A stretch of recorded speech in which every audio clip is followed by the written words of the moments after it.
সুপ্রিয় দর্শক, আসসালামু আলাইকুম। সবাইকে স্বাগত জানাচ্ছি আজকে গুরুত্বপূর্ণ সংবাদে। প্রথমে জানিয়ে দিচ্ছি সংবাদ শিরোনাম, পরে বিস্তারিত।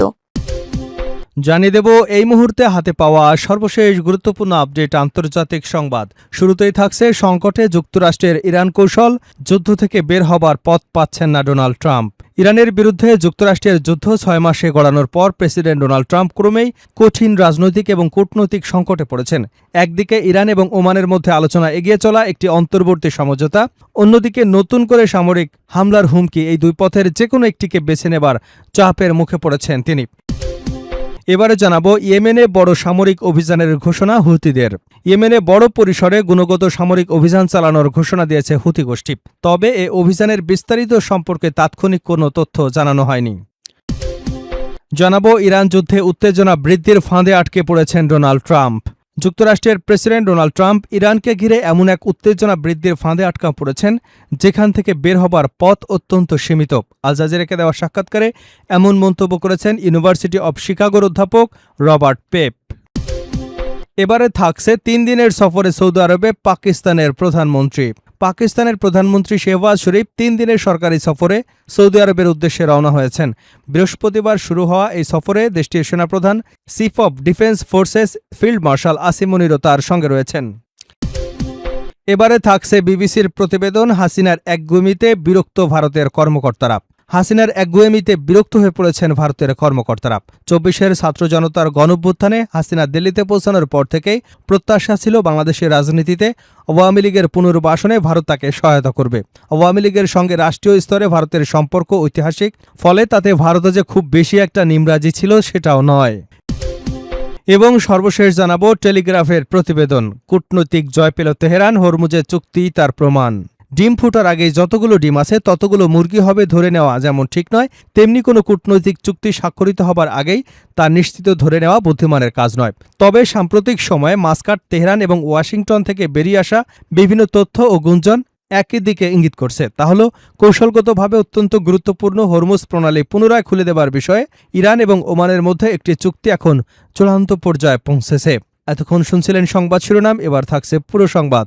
দর্শক, অনুরোধ থাকবে ভিডিওতে একটি লাইক দিন, কমেন্টস করে জানিয়ে দিন এই ভিডিওটি আপনি কোন জেলা থেকে দেখছেন এবং শুনছেন।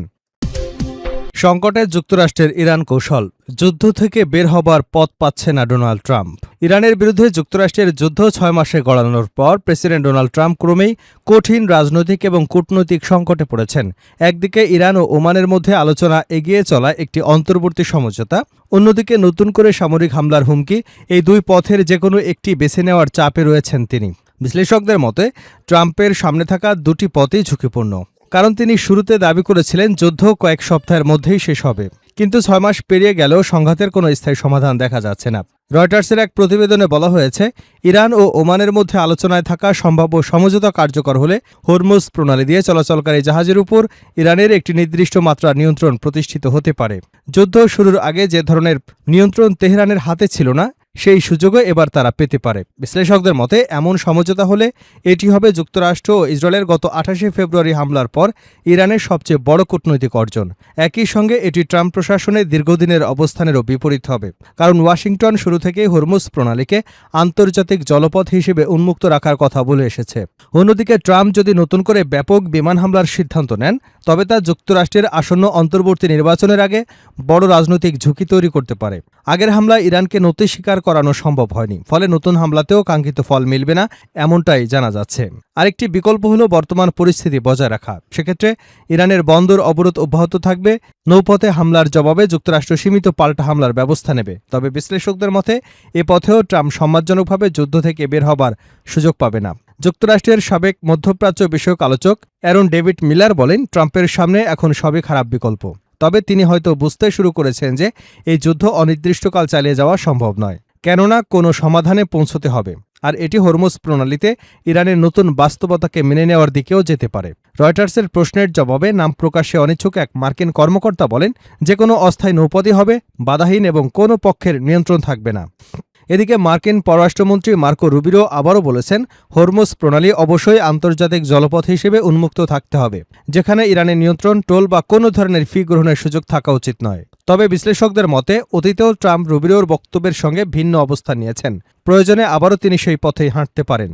বর্তমানে যুক্তরাষ্ট্রের জ্বালানির দাম বেড়েছে, ট্রাম্পের জনপ্রিয়তা কমেছে, ইরান যুদ্ধেও সাধারণ মার্কিন নাগরিকদের কাছে ক্রমেই অজনপ্রিয় হয়ে উঠেছে। ফলে তার সিদ্ধান্ত নেবার সুযোগও আগের তুলনায় অনেক সীমিত হয়ে গেছে।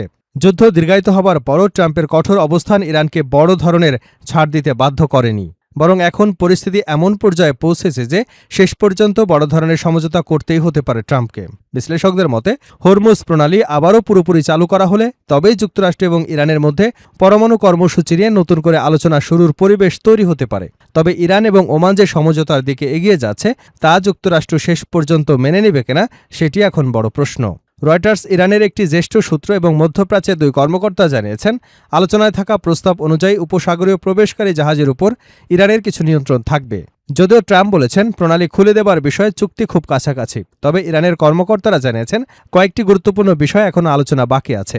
বিশ্লেষকদের মতে ইরান ওমান সমঝোতা এবং যুক্তরাষ্ট্র ইরান আলোচনা পুনরায় শুরু হলেও চূড়ান্ত শান্তি চুক্তির সম্ভাবনা এখনও অনিশ্চিত, কারণ জুনে দুদেশের মধ্যে হওয়া সমঝোতা স্মারক অল্প সময়ের মধ্যেই ভেঙে পড়ে। সেই সমঝোতার আওতায় ইরান কিছু নিষেধাজ্ঞা শিথিলের সুবিধা পেয়েছিল, যা ট্রাম্পের নিজ দল রিপাবলিকানদের একটি অংশের সমালোচনার মুখে পড়ে। ইয়েমেনে বড় সামরিক অভিযানের ঘোষণা হুতিদের। ইয়েমেনে বড় পরিসরে ও গুণগত সামরিক অভিযান পরিচালনার ঘোষণা দিয়েছে হুতি গোষ্ঠী। তবে এই অভিযানের বিস্তারিত সম্পর্কে তাৎক্ষণিক কোনো তথ্য জানানো হয়নি। বৃহস্পতিবার এক প্রতিবেদনে এসব তথ্য জানিয়েছে আল জাজিরা। হুতিদের এক মুখপাত্র সামাজিক যোগাযোগ মাধ্যম এক্সে দেওয়া এক পোস্টে জানান, শিগগিরই অভিযানের বিস্তারিত প্রকাশ করা হবে।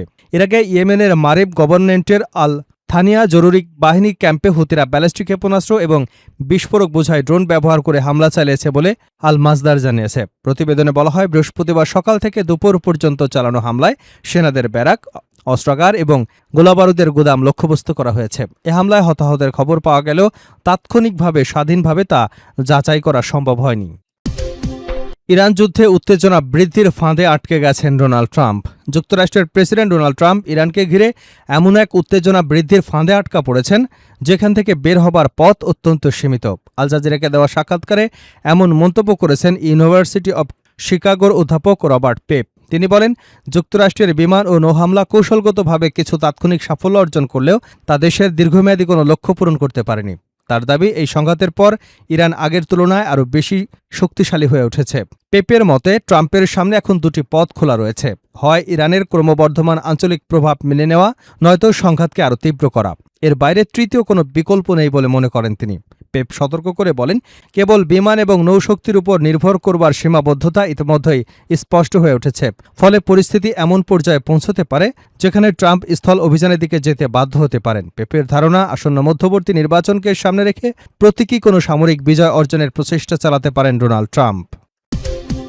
3 দিনের সফরে সৌদি আরবে পাকিস্তানের প্রধানমন্ত্রী। পাকিস্তানের প্রধানমন্ত্রী শেহবাজ শরীফ 3 দিনের সরকারি সফরে সৌদি আরবের উদ্দেশ্যে রওনা হয়েছেন। বৃহস্পতিবার শুরু হওয়া এই সফরে দেশটির সেনাপ্রধান chief of defence forces field marshal Asim Munir তার সঙ্গে রয়েছেন। সামাজিক যোগাযোগ মাধ্যম এক্সে দেওয়া এক পোস্টে পাকিস্তান সরকার জানায়, সৌদি যুবরাজ মোহাম্মদ বিন সালমানের আমন্ত্রণে প্রধানমন্ত্রী এ সফরে গিয়েছেন। তারা আরও জানায়, সফরকালে প্রধানমন্ত্রী উমরা পালন করবেন এবং মদিনায় মহানবী হজরত মোহাম্মদ সাল্লাল্লাহু আলাইহি ওয়াসাল্লামের রওজা জিয়ারত করবেন। এর আগে সাপ্তাহিক ব্রিফিংয়ে পাকিস্তানের পররাষ্ট্র মন্ত্রণালয়ের মুখপাত্র তাহির আন্দ্রাবি এই সফরের ঘোষণা দেন। তিনি বলেন, সফরে প্রধানমন্ত্রী সৌদি যুবরাজ মোহাম্মদ বিন সালমানের সঙ্গে বৈঠক করবেন। বৈঠকে পাকিস্তান সৌদি দ্বিপাক্ষিক সম্পর্ক আরও জোরদার করা এবং পারস্পরিক স্বার্থ সংশ্লিষ্ট আঞ্চলিক ও আন্তর্জাতিক বিভিন্ন বিষয়ে মতবিনিময় হবে। তিনি আরও বলেন, উপসাগরীয় অঞ্চলে চলমান উত্তেজনার মধ্যেই এই সফর অনুষ্ঠিত হলেও তা তাৎক্ষণিক সংকট বা স্বল্পমেয়াদী বিবেচনার বাইরে গুরুত্বপূর্ণ তাৎপর্য বহন করে না।